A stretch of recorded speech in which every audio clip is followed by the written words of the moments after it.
Hey guys, എനിക്ക് വയനാട് പോകാനുണ്ടായിരുന്നു ഇൻറ്റേൺഷിപ്പിൻ്റെ ഭാഗമായിട്ട്. അപ്പോൾ ഞാൻ എൻ്റെ ഫ്രണ്ടിൻ്റെ വീട്ടിലാണ് നിന്നിട്ടുണ്ടായത്, ഫെമിനയുടെ വീട്ടിൽ. അപ്പോൾ നമ്മൾ പോയി അവിടെ നിന്ന് ഒരു ദിവസം നിന്ന് പിറ്റേന്നാണ് നമുക്ക് വയനാട് പോകേണ്ടത്. ഇതുണ്ട് എൻ്റെ പനിയും ജലദോഷം എൻ്റെ ഒന്നിച്ച് നടന്ന് ഓക്കും പകർന്നതാണ്. പിറ്റേന്ന് പുലർച്ചയ്ക്ക് 5 മണിക്കാണ് ബസ്. അപ്പോൾ നമ്മൾ രാവിലെ എണീച്ചു തളിപ്പറമ്പ് സ്റ്റാൻഡിൽ നിന്നാണ് ബസ് കയറിയത്. ഓൾ നമ്മളൊന്നിച്ച് വന്നിട്ട് ഓളെ വീട്ടിൽ നിന്ന് നിന്നിട്ട് ആടുന്നാണ് വന്നത്. അങ്ങനെ കുറേ പ്രതീക്ഷയോട് കൂടിയാണ് KSRTC ബസ് കയറിയത്. ഫ്രീ ടിക്കറ്റാണ്, ഇയർഫോണിൽ വെച്ച് പാട്ടെല്ലാം കേട്ട് സുഖമായിട്ട് പോകാൻ. പക്ഷെ പ്രതീക്ഷകളെല്ലാം നഷ്ടപ്പെട്ടു പോയി. എന്നാലും മനസ്സിലായില്ലല്ലായിരിക്കും. ഇതാ തിരക്കോട് തിരക്കന്നെ 3 മണിക്കൂർ നിന്നിട്ട് അതൊരു സീറ്റ് കിട്ടുന്നത്. അങ്ങനെ നമ്മൾ മാനന്തവാടി എത്തി. രാവിലെ അവിടെ നിന്ന് ചായയും കുടിച്ച് പിന്നെ WSS പോകാനുണ്ടായത്. അവിടെ പോയി ഉച്ചയാകുമ്പോഴത്തേക്ക് ഏകദേശം എല്ലാം കഴിഞ്ഞിട്ടുണ്ടായിരുന്നു. അപ്പോൾ നമ്മൾ തിരിച്ച് വീട്ടിലേക്ക് പോകാൻ റെഡിയായി. ബിരിയാണി കഴിച്ചു.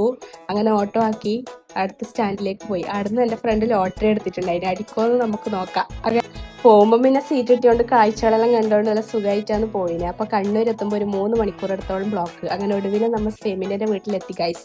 എത്തുമ്പോഴത്തേക്ക് ഓളാകുമ്പോൾ നമുക്ക് വേണ്ടി ബിരിയാണി ആക്കി വെച്ചിട്ടുണ്ടായിരുന്നു. അപ്പോൾ ബിരിയാണിയും കഴിച്ചു. പിന്നെ ആയിഷൻ്റെ ബർത്ത്ഡേ ഉണ്ടായിരുന്നു. അപ്പോൾ നമ്മൾ സർപ്രൈസ് ആയിട്ട് 12 മണിക്ക് ഒരു ചെറിയ കേക്കെല്ലാം മുറിച്ചു. പിറ്റേന്ന് രാവിലെ ആകുമ്പം നമ്മൾ തിരിച്ച് വീട്ടിലേക്ക് പോയി. അപ്പോൾ അത്രയേ ഉള്ളൂ ഗൈസ്. ബൈ.